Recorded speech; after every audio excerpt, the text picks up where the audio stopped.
You're listening to Southern Fried Sports with Travis Reier on Tide 100.9 in Tuscaloosa. Southern Fried Sports with Bama Online senior analyst Travis Reier on your home for Alabama sports. Tide 100.9 and streaming on the Tide 100.9 app.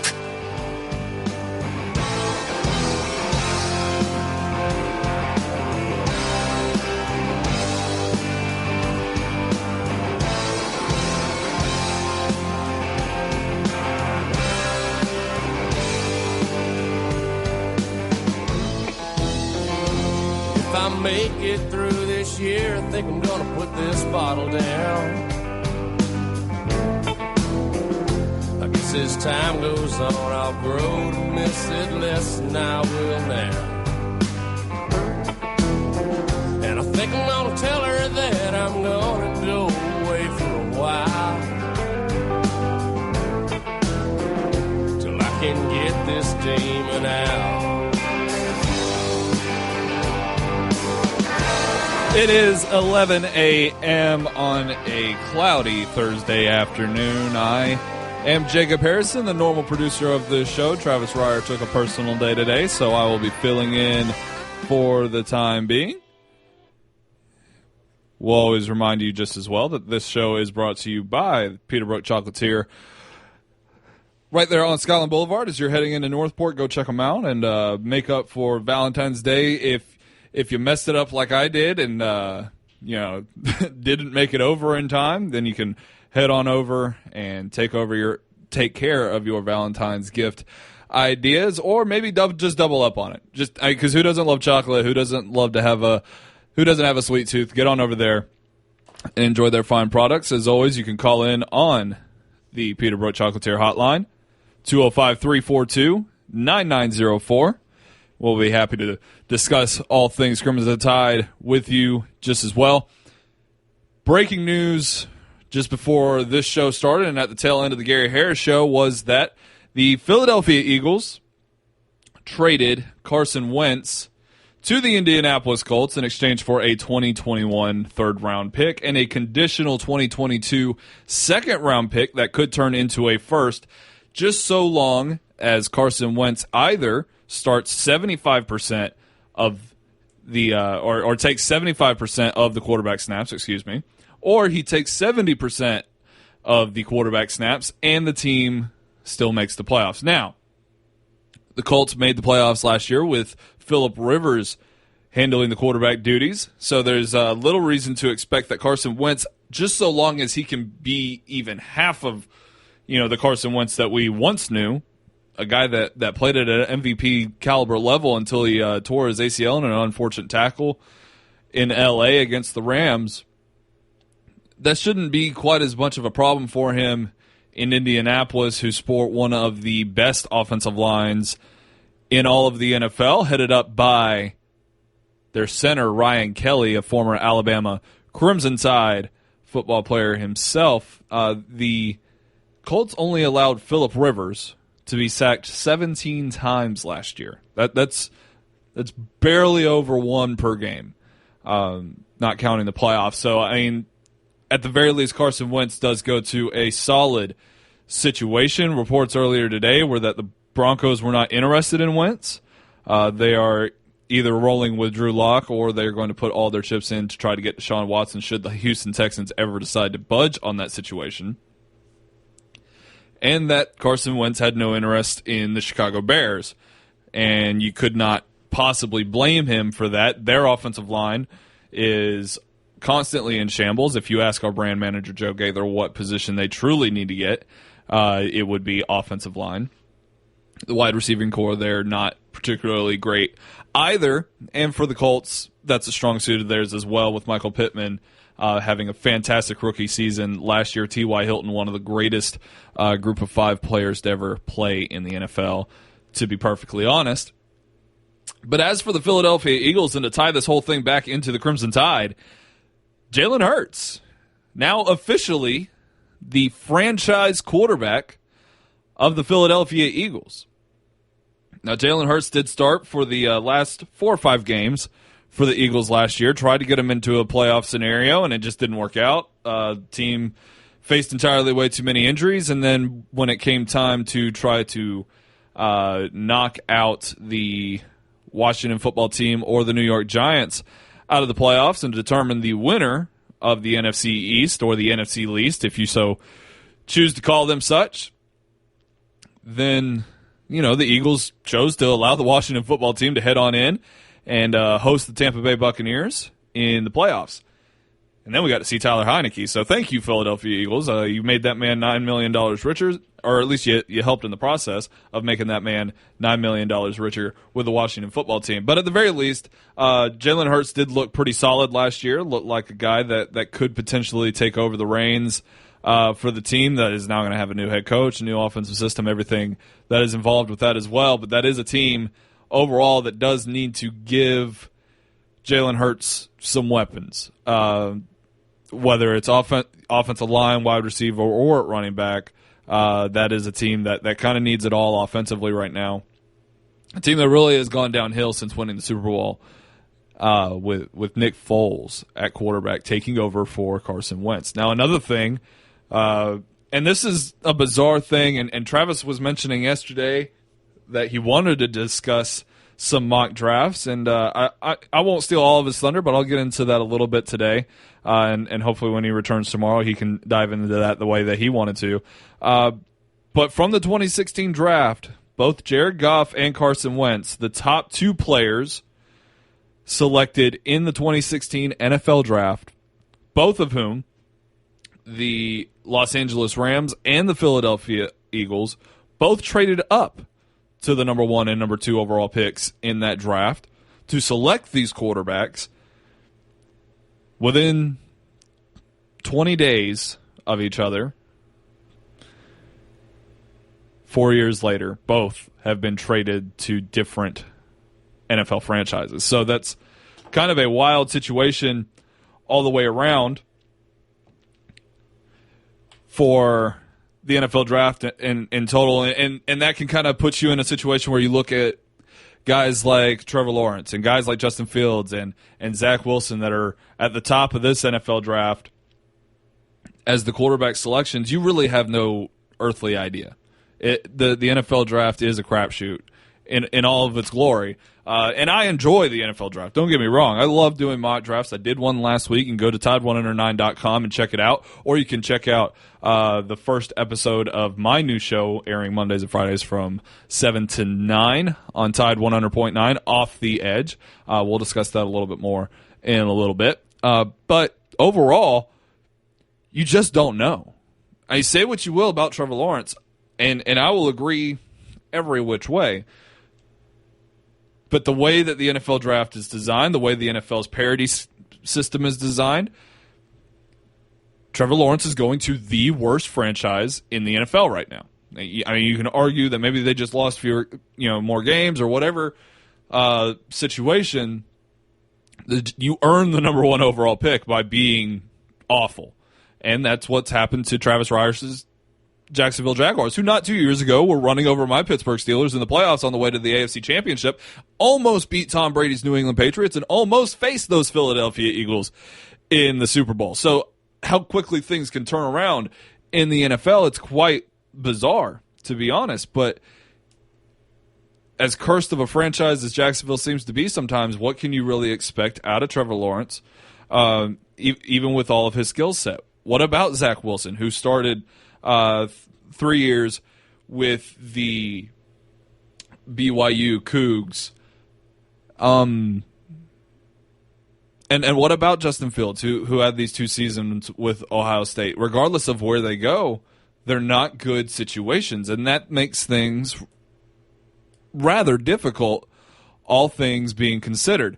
So you're almost like, look at Sam Darnold. Like, so many of these quarterbacks don't pan out within the top 15 picks.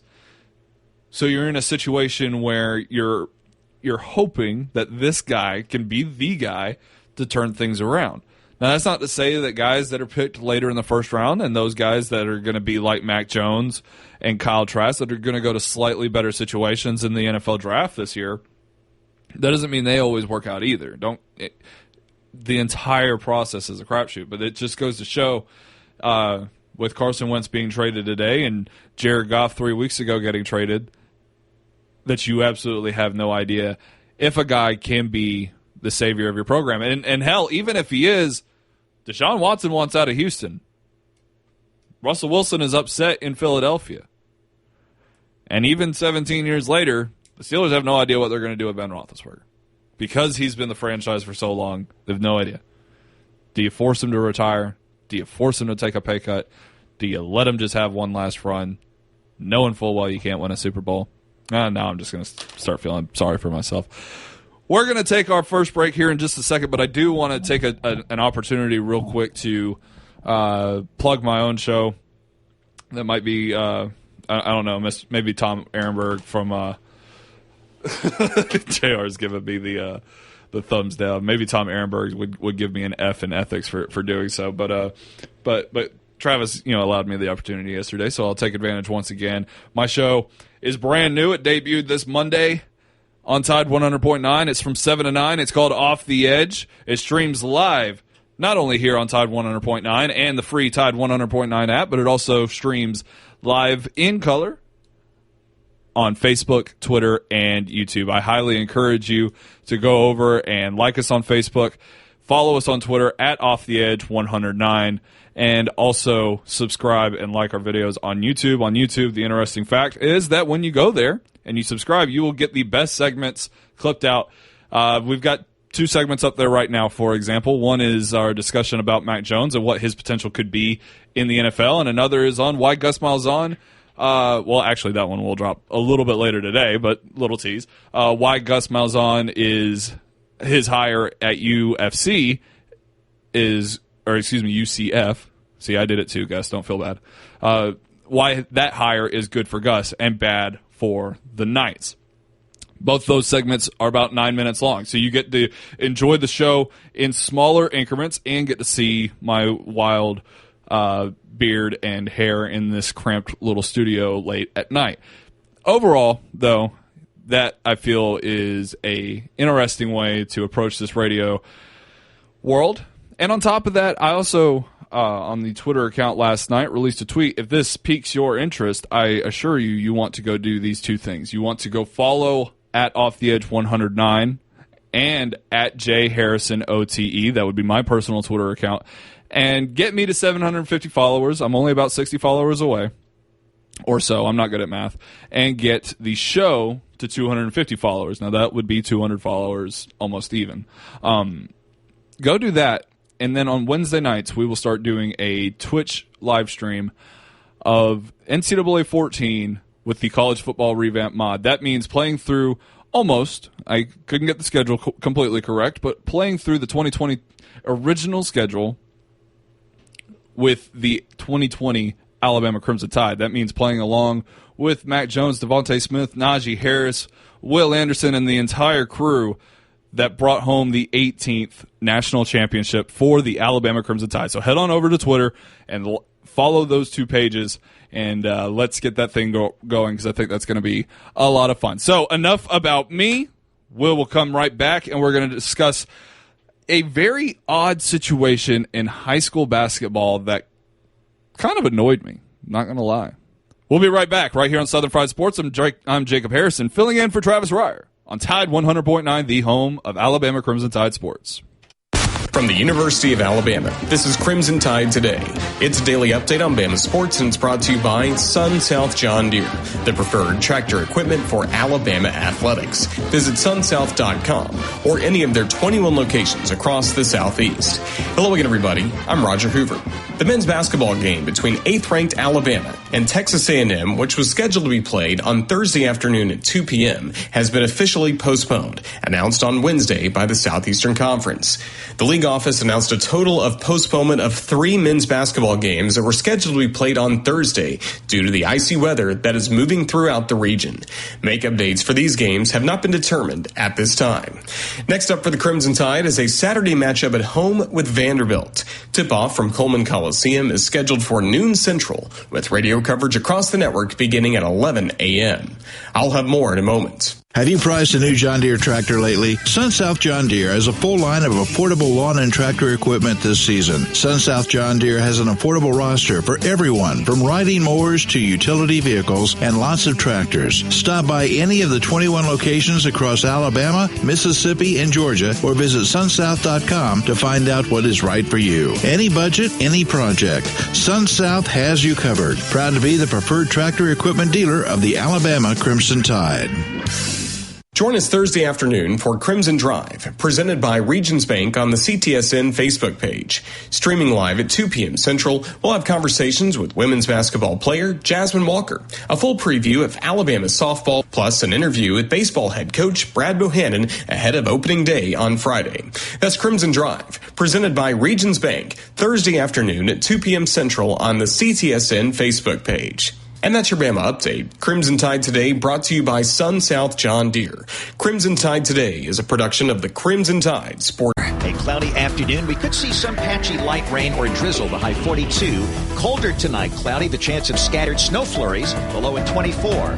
Tomorrow, cloudy during the morning, becoming partially sunny by afternoon, the high at 41. I'm James Spann on the ABC 3340 Weather Center on Tide 100.9. Tide 100.9. For more coverage of Alabama football, visit us at Tide100.9.com or download the free Tide 100.9 app. The Crimson Tide will not be denied.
Jacob Harrison filling in for Travis Reier. Sorry about the little wait there. We were playing a little musical chairs. J.R. Moore is back up here with me. He had some business to attend to of his own.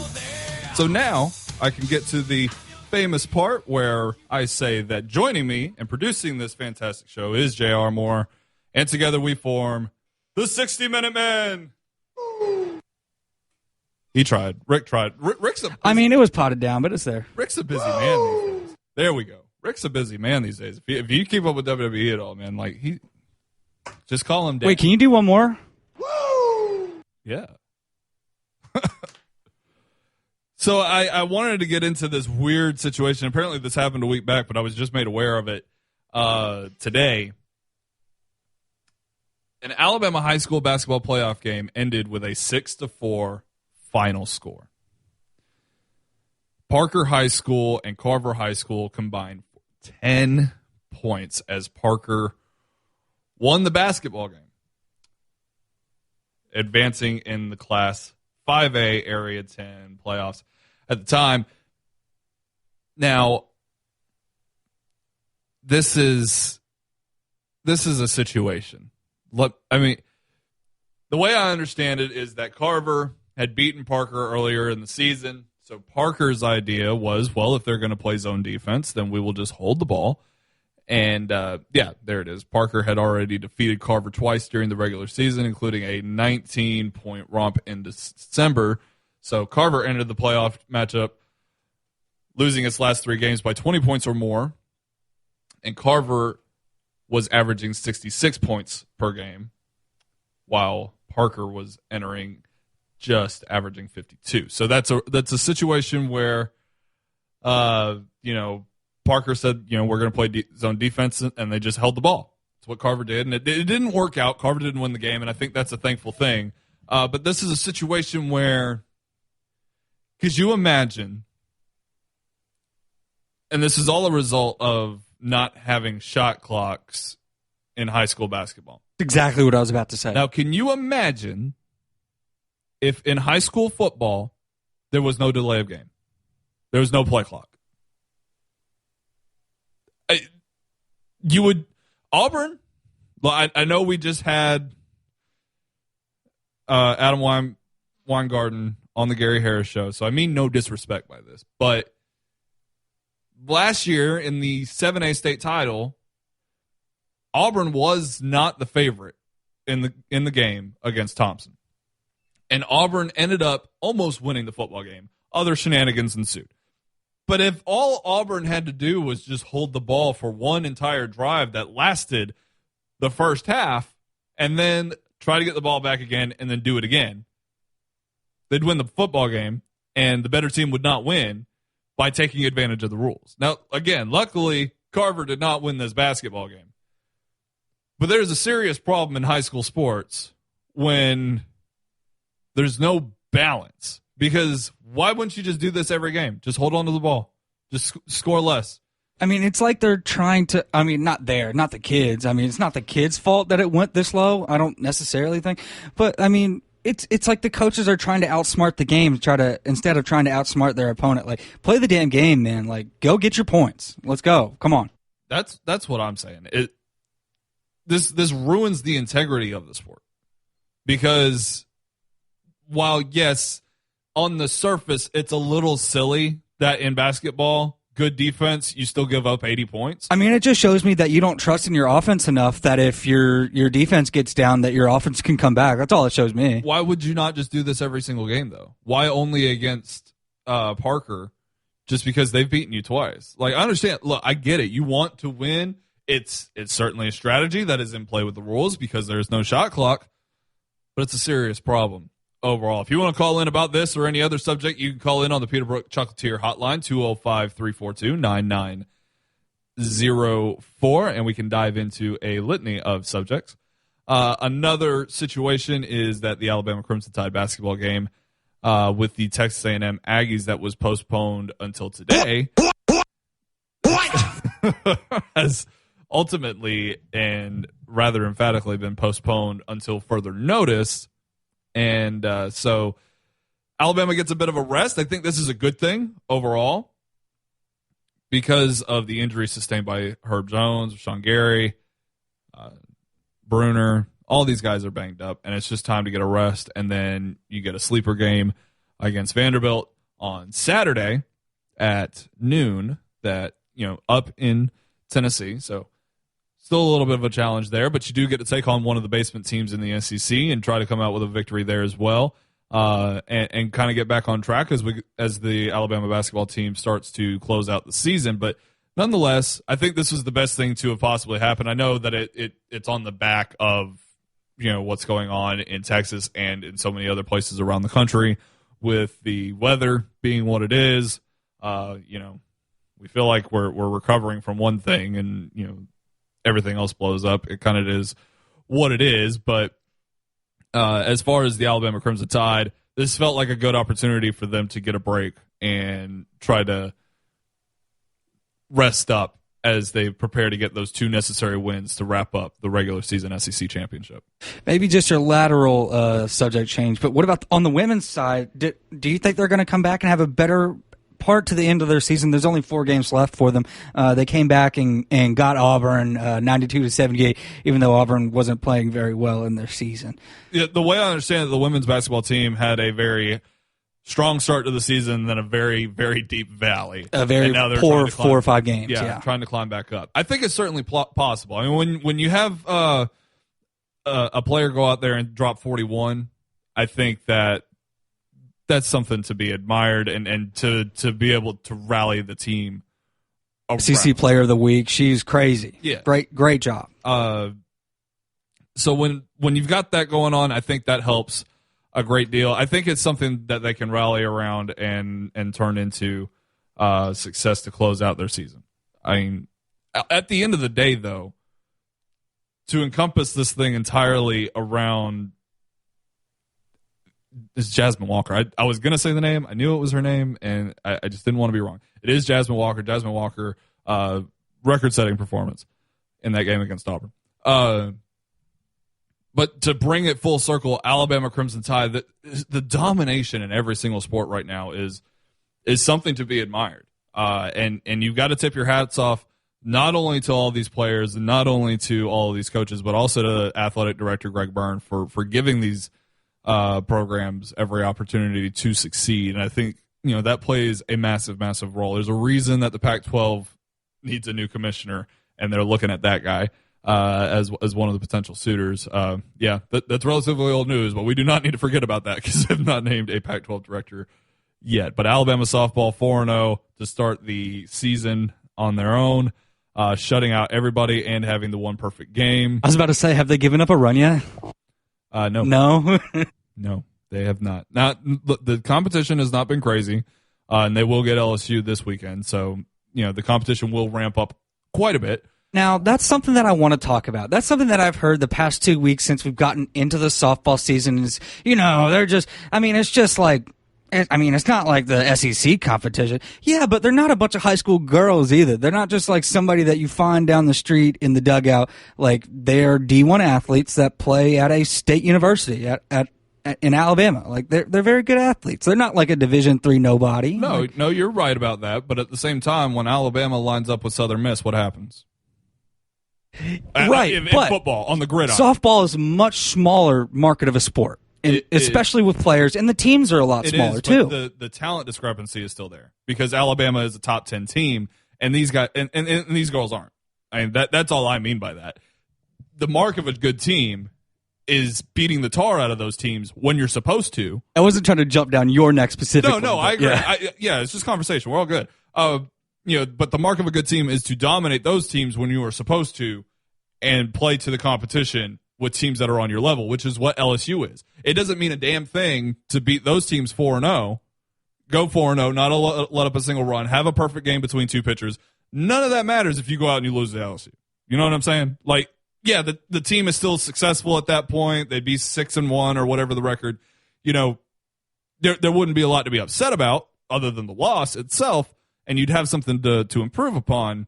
But I think even Coach Murphy himself would agree. It doesn't matter that you beat these teams 29-0 collectively if you can't go out and perform against teams that are on your level just as well. So we'll take a break and we'll come right back. I said we would dive into a little bit of draft stuff, and with the Carson Wentz trade to the Indianapolis Colts from the Philadelphia Eagles, that does open up a little bit more insight into what could happen with Mac Jones. It's also an interesting situation because of a lot of mock drafts I've seen lately concerning what the Philadelphia Eagles could possibly do with that 6th overall pick. We'll discuss that and more. I'm Jacob Harrison filling in for Travis Reier. That's J.R. Moore across the glass filling in for me, and we'll be right back on Southern Fried Sports on Tide 100.9, the home of Alabama Crimson Tide Sports. 6-8. You're listening to Southern Fried Sports with BamaOnline.com senior analyst Travis Reier on your home for Alabama sports. Tide 100.9 and streaming on the Tide 100.9 app. Hip, hip. Hip, hip. Hip, hip. Hip, hip.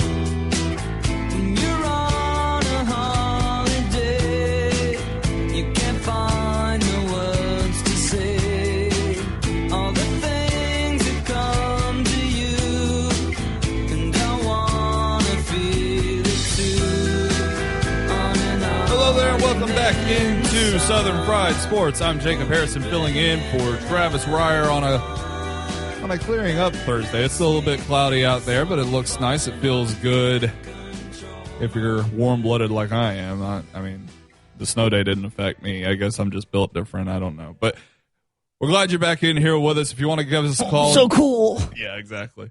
If you want to join the show, you can at 205-342-9904. That is the Peter Brook Chocolatier phone line.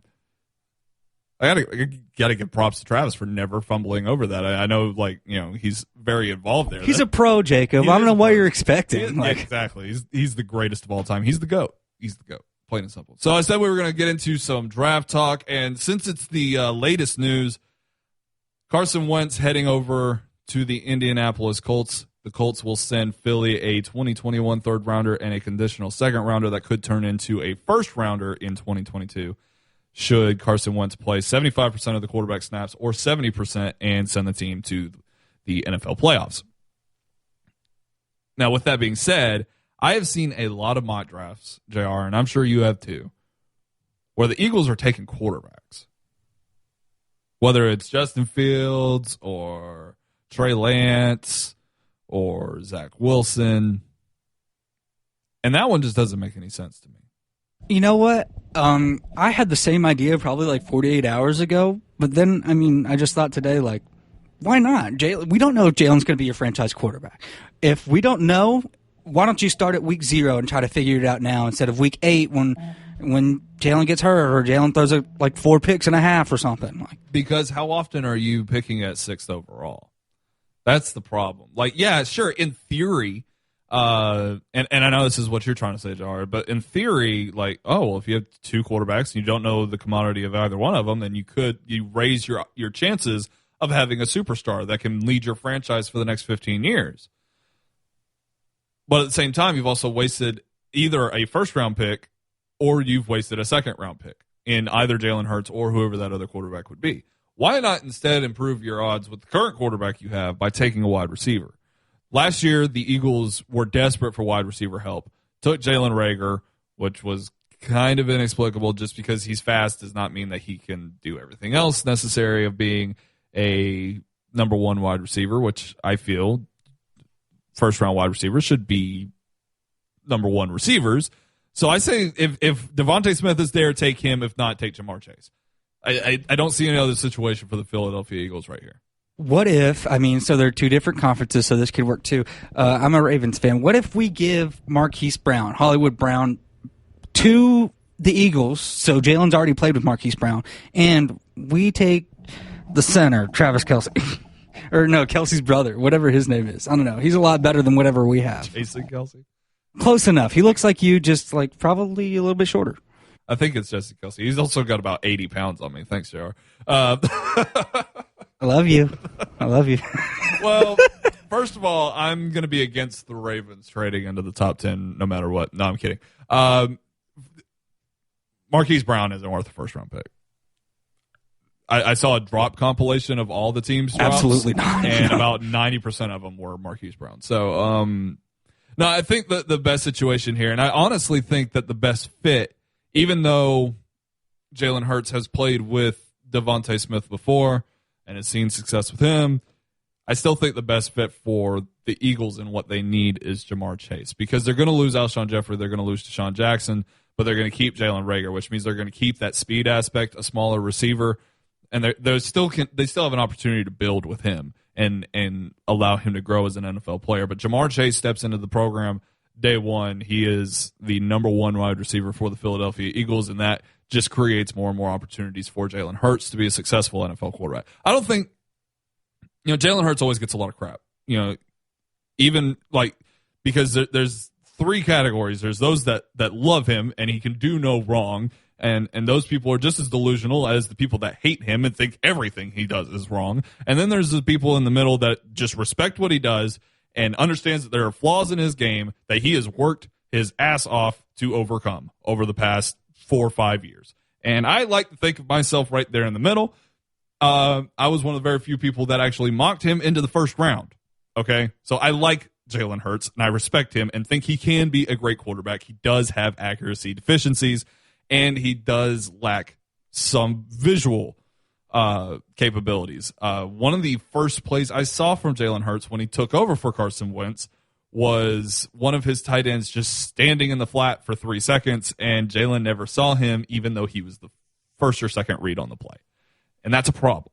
That being said, Jalen Hurts improved every single year he was at Alabama. He improved drastically at Oklahoma, and he also improved in the NFL. Now he gets a full offseason as a starting quarterback in the NFL with good weapons and an okay offensive line that, should everything stay healthy, he should be a relatively successful quarterback. And with Jamar Chase as the number one wide receiver, a guy who did put up very similar numbers to Devontae Smith and has a bigger frame, that creates a number one option for Jalen Hurts. And I think that is the best situation for him. Now, moving on, the other impact of this trade is the Indianapolis Colts now have a quarterback. And I think Carson Wentz is a good fit for the Colts. They drafted Jacob Eason last year out of Washington, so now they have two guys. They have their insurance policy in Jacob Eason. I see a Winston Jr. I don't feel great about him either. He's got a cannon arm, and that's about it. But you've got your two guys, and Mark Richt has worked with Carson Wentz before. He likes those strong arm quarterbacks that can evade the pressure and are just overall smart with the ball. Wentz has seemed to have had a bit of a case of the yips last year, so it's a wonder can he come back? A bit. Okay, he was bad last year, but you hope that Mark Richt, who has been really great with quarterbacks, for all intents and purposes, Phillip Rivers had an incredible season last year. Nothing to hang his head off of to close his career on. So I think overall, the Colts are in a situation where they can feel comfortable not taking a quarterback in the first round. In fact, in my mock draft that I released on Monday, I had them take Gregory Rousseau, the defensive end from Miami. So that does impact Mac Jones and where he could potentially go in the NFL draft. Now, a lot of people don't think anymore that Mac Jones would last until 21, and I'm one of those people as well. I had him go 15th to the New England Patriots. But I still contend that because of the accuracy of Mac Jones and because of the pocket awareness, now understand I'm a little bit biased in this for what it's worth, but one of my favorite columnists that writes for the Pittsburgh Steelers that does a lot of draft analyzing before the NFL draft actually kicks off and kind of looks at guys that could potentially be Pittsburgh Steelers, much as Alabama fans do the same for the Crimson Tide players moving on. He recently looked at Mac Jones and just flaunted over the fact that this guy's accuracy and his pocket awareness. And I think those are the two things that that people just aren't giving the extra look to. Like they're looking for, cherry pick stats in his accuracy, saying, oh, well, he can't throw outside the numbers very well. Well, if you put on the tape a little bit, you can also see where in certain situations where he's on an opposite hash and slings it to the other sideline, even with his deficient arm strength, and hits an on-target pass. You can see other situations where he takes 2 or 3 steps to the right and hits Jaleel Billingsley with a safety draped completely over his back, and Jaleel Billingsley still doesn't know how he caught the ball. Also, just like a very, very tiny little footnote, the hash marks in the NFL are going to be closer together than they are in college. So making those across the numbers, those outside the numbers throws are actually going to be like 2 feet easier for him on either side. Right. And that kind of brings me all the way back to the point that I started the show with, is that you just don't know which quarterbacks are going to actually create for themselves success, because it's dependent upon each quarterback. I know a lot of people don't understand this, and it's a very difficult process to understand, but just because Mac Jones went to Alabama doesn't mean that he's the next Brody Croyle or A.J. McCarron. It also doesn't mean he's the next Tua Tagovailoa or the next Joe Namath. Not that I'm pairing those two together. That's not how it works. Same thing for Justin Fields. He's not the next Dwayne Haskins, guys. He's the next Justin Fields. And whether that's Justin Fields, great, Pro Bowl, All-Pro, leads a team to a Super Bowl, or that's Justin Fields out of the league in 3 years, that's entirely dependent upon Justin Fields, the football player and human being, right? And that's a serious thing that people have to understand when they go into the NFL draft, is everything is a crapshoot, everything is coincidence, and everything is reliant upon the situations in which these quarterbacks go to and who they are as human beings and as football players. And with Mac Jones, you couldn't ask for a better human being, first of all. He's a great guy. Made some mistakes early and learned from them as he went on. His teammates love him. He's got a great personality. He's a leader. He goes out there and he succeeds on his first opportunity. And then everybody says, well, he's got all these weapons around him. And all this other guys, just because he plays behind a good offensive line doesn't mean that he's fully incapable of managing a pocket, because he consistently did it throughout his career. And just because he had incredible wide receivers doesn't mean he was throwing to open wide receivers all the time. As I mentioned, the Jaleel Billingsley throw. I know it's one throw that I'm singling out, but you still cannot explain to me how that ball got in there and Billingsley caught it with the defender draped all over him. JR, you're laughing. Just super coachable. Just seems like the guy that you want your daughter to date, Oh, yeah. Very, first guy in, last guy out kind of guy. Definitely. If you want to know more of my feelings on Mac Jones, I strongly encourage you to head on over to Off the Edge on YouTube. Subscribe there. Check out the video as we dove more into what Mac Jones is as a NFL prospect. One other guy that I want to talk about is Landon Dickerson. And Travis always giggles a little bit every time I talk about Landon Dickerson, because I want Landon Dickerson to be the next center for the Pittsburgh Steelers. I'm selfish like that. I want the Steelers to draft every single Alabama player, by the way. I don't know how it's going to work. This is the only year I've ever been like this, so cut me some slack. But it's the first time ever that the Steelers feel like they're in a position to draft an Alabama player that fits a need. And somebody is starting to get a lot of love as a first-round pick. Daniel Jeremiah put him in the first round, and Mr. Ravens over here is just not having this conversation at all, and I don't care. Whether or not Landon Dickerson is a Pittsburgh Steeler by the end of the day, I think what we can both agree on is, hell yeah, Landon Dickerson in the first round. Let's go. The guy deserves it. Now, look, the medical is the problem, and I put out a Twitter poll at Jay Harrison OTE, and it was kind of balanced, to be honest. It said yes, no, or it depends on the medical. Depends on the medical one. But is Landon Dickerson a first-round prospect? And about 80% of people thought it was. Just 40% of those people also thought it depended more heavily on the medical. What does OTE mean? Off the Edge on Tide 100.9. Mondays and Fridays from 7 to 9 p.m. Streaming live on Facebook, YouTube, and Twitter, as well as the Tide 100.9 app. Oh, that's novel. There you go. Yeah, there we go. Good plug, JR. All right. So I know how to do my job. Yeah, it's great. Landon Dickerson, first-round prospect. Now, that makes it more difficult for the Steelers to get him. I'm not going to lie. There's too many needs, and now we're in a state of we don't know if, as Steelers fans, if Ben Roethlisberger is going to come back. So I'm just staring at this window with glee. Like, should I just jump out of it? No, we're all good. It's all jokes. But the Steelers getting Landon Dickerson seems a little bit more difficult. But Landon Dickerson in the first round is something that I think we would all be proud to see. This guy came in from Florida State and became a fan favorite. And it took time, but he proved what kind of brotherhood this Alabama Crimson Tide team is and what being a leader means as well. So I'm hoping that his medical does check out. He was able to at least take snaps in the national championship for the kneel downs, so that's at least a positive sign. But if teams can feel confident about his knees and the other injuries he sustained while he was at Florida State, then possibly he could be a first-round pick. If not, maybe an early second-round pick. And still, either way, you got to feel happy for that guy. If he is in the first round, though, that could mean Alabama would possibly break, not just tie, but break Miami's record of 6 players taken within the first round of a single NFL draft. And what more could you want than the Alabama Crimson Tide breaking yet another record about sending players to the NFL? They've already got 68 there. They've already got 68 players on a roster. And they're sending about 12 into the NFL draft this year. We're going to take a break, and we'll come right back. We'll discuss more. Actually, speaking of transfers, I want to talk about Henry To'oTo'o. We'll do that and more. You can call in 205-342-9904 on the Peterbrook Chocolatier hotline. We'd love to hear from you on these subjects and more right here on Tide 100.9, the home of Alabama Crimson Tide sports.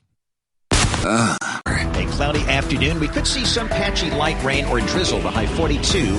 Colder tonight, cloudy, the chance of scattered snow flurries, the low at 24. Tomorrow, cloudy during the morning, becoming partially sunny by afternoon, the high at 41. I'm James Spann on the ABC 3340 Weather Center on Tide 100.9. The flagship station for Alabama Crimson Tide football. Alabama touchdown. Only on Tide 100.9 and streaming on the Tide 100.9 app.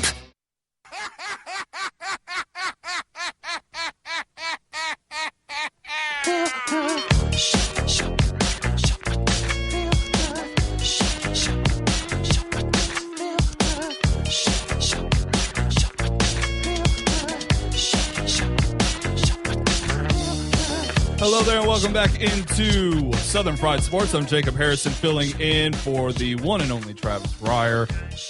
J.R. Moore filling in for me as the producer of the show. Good breaking news relayed by Michelle Sipe, one of the interns that's in there with me on the Gary Harris Show on Thursdays. The Alabama Athletics, in conjunction with the Student Government Association, have partnered together and are excited to announce that the men's basketball game versus Auburn on Tuesday, March 2nd, will be senior night. Only the senior class will be eligible to request a student ticket, as it will likely be their last opportunity to attend a home men's basketball game. Now, that is great. That is a great idea. Hi, Michelle. Thanks for dropping that in our little chat. And, you know, I would offer up for all of us to give them a round of applause. However, I would first mention that what the hell? Woo! You could have done this 3 or 4 times throughout the season, guys. You could have done it for each class to make sure that everyone from each class could go. Yeah, well, don't complain. They're doing it now, okay? I mean, I could have that attitude, but I'm not gonna, because I'm just busting your chops. Because they messed this up throughout the entire season. I cannot tell you how many people that I know that are passionate Alabama basketball fans haven't been able to go to games, and it's really, really messed up. We got about 7.5 minutes left in the show, so we're going to jump out to the Peterbrook Chocolatier hotline and check in with Shutdown Man. Shutdown Man, what's going on, brother? Hey guys, yeah, I enjoyed this draft talk. I'm glad got some guys there that are on top of the draft, especially since Alabama's going to have several guys going early, 1, 2. One thing, I just want to bring up a comment and then ask you guys a question. One of them, yesterday I noticed an article where June Jones, former head coach, former offensive coordinator, longtime offensive guru, he's got Mac Jones as his top quarterback on the board. So that's encouraging news, especially from a guy like, you know, that's been involved in the NFL and a lot of leagues, really, but just want to throw that out there. That's his top guy. Yeah, I think that was something that I meant to bring up, so I'm glad you did. I think that's a very interesting take. I don't know how seriously I can buy it. Even as much as I simp for Mac Jones, I love Mac Jones, and I think he can have an incredible career. Trevor Lawrence has everything he has and more, and that just seems like a slightly wild take. But the closer and closer that Mac Jones can get to being a top 10 pick, then that's better. And this kind of discussion is what can kind of drive that stock up into that stratosphere. I'm counting like 9 former Alabama players going into the NFL draft. You have time to kind of go over real quick, like how you think they'll fall as far as first, and I'm seeing first, second round mainly, and then not sure about Miller or Forrestall with his injuries and all. He's been real solid at Alabama, but just wanted to see what your take is on how these guys will fall when draft day comes around. And Ryan Fowler just texted me and said that June Jones will actually be on the game with him at 2:15 to kick off the game with Ryan Fowler on Tide 100.9. So folks should definitely tune into that. As far as the other Crimson Tide players, I think that 6 or 7 is the max that you could see go in the first round. And honestly, even every single year we think that that's what's going to happen, and it ends up being 4 or 5. It's, you know, with Najee Harris, if he runs a 4.6, his first round grade becomes relatively questionable. Landon Dickerson with the knee, that becomes questionable. The rest, though, I feel very, very confident that they could go. So that at least gives you 5. I feel confident will go. Landon Dickerson. Not Landon Dickerson. Alex Leatherwood. His stock has been plummeting since the Senior Bowl. Inexplicably did not play in the Senior Bowl. Nobody still really knows why. Doesn't look like he can be a left tackle day one. Looks like he could start at right tackle or at guard and then eventually move over to left tackle, which is a much more difficult path to take in the NFL overall. So expect second or third round, depending on where teams want him to play. If they want him to play at right tackle and only right tackle, maybe second round. If they want to progress him along, probably third round. Deontay Brown, similar situation. Cornbread Brown, 364 pounds of beef. It's not of beef, it's of cornbread. I just told you. What? Cornbread with beef. What is...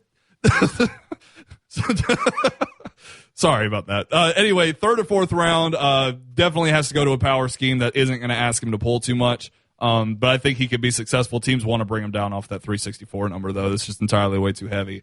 Another guy to definitely watch out for being drafted is Thomas Fletcher, long snapper. He would make the 7th consecutive drafted long snapper in the NFL. And there's without a doubt. I mean, the kid's going to get drafted. Now, whether or not that's a 5th, 6th, 7th round pick, I don't know, but he will get drafted. He had an incredible senior ball, and I have yet to talk to somebody who thought differently. Who are the first 3 Bama players off the board? Without a doubt, that is Devontae Smith, Jalen Waddle, and Mac Jones. Without a doubt. All right. Appreciate the information. Absolutely. It was fun talking to you. Something that Shutdown Man was pretty adamant about on Twitter at one point, too, and we only have a few minutes here. In fact, we only have 2. Is Henry To'oTo'o. I don't care about the guys that are already here and their feelings. Nobody should. If Henry To'oTo'o comes here and you think you're better and you deserve to be in his spot, take it from him. You should not go to the University of Alabama to play football expecting that you are going to play football. Exactly. You should expect that you are going to work, and then if you get football, you get football. In a way, yeah, I agree with you. Because if you go in with the expectation that nobody's going to stop you from keeping from playing, I think that's a similar take, and that's how I would phrase it. But overall, none of those guys are better than Henry To'oTo'o right now, and that's fair. He's already an NFL prospect, and he already was planning on coming here anyway. He was a recruit that Alabama thought they were going to have. So the fact that he went to Tennessee and came back, he would have beat those guys. And that's all due respect. If he doesn't come here, then I'm rooting for the guys that are here. I'm always going to root for who's here. But I'm also going to root for the idea of getting better. My name is Jacob Harrison. Join me Mondays and Fridays on Off the Edge on Tide 100.9, streaming live on Facebook, YouTube, and Twitter at Off the Edge 109 and at JHarrisonOTE. It's been a blast hanging out with you, filling in for the one and only Travis Reier. He'll be back with you tomorrow right here on Southern Fried Sports on Tide 100.9, the home of Alabama Crimson Tide Sports. Have a